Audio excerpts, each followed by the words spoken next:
күн сайын жасаңыз, сонда сіз сеніп сөйлейсіз. Вот осы сұрақ менің басты проблемаларымның бірі.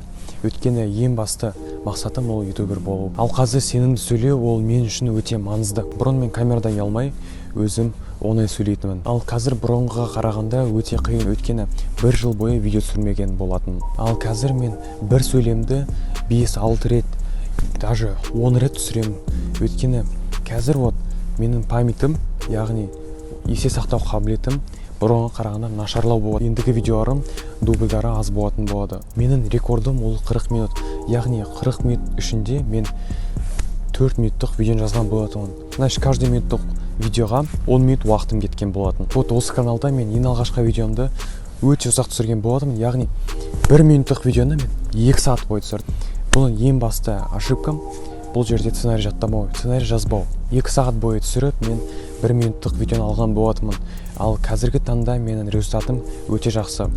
Жаймен осылай үйреніп, болашақта біз смело сөйлейтін боламыз. Менің бір түсінгенім ол каждый раз видеоны түсірместен бұрын сценарий жазып, оған дайындалған дұрыс. Каждый раз үйде телефонды алып, осылай ұстап тұрып, практиковать еткенім жөн. Мен басында 100-200 рет өзімді осылай ұстап түсірген болатын, және солай қазірдің өзінде де жаттығып жүрмін. Сол үшін мен ең бірінші видеомды 2 сағат бойы түсірген болатын.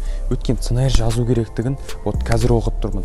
Ал екінші, үшінші видеолар бірінші видеоға қарағанда өте тез жылдам түсірілуде. Осыдан қандай ой алдың? Бұдан былай көп түсір.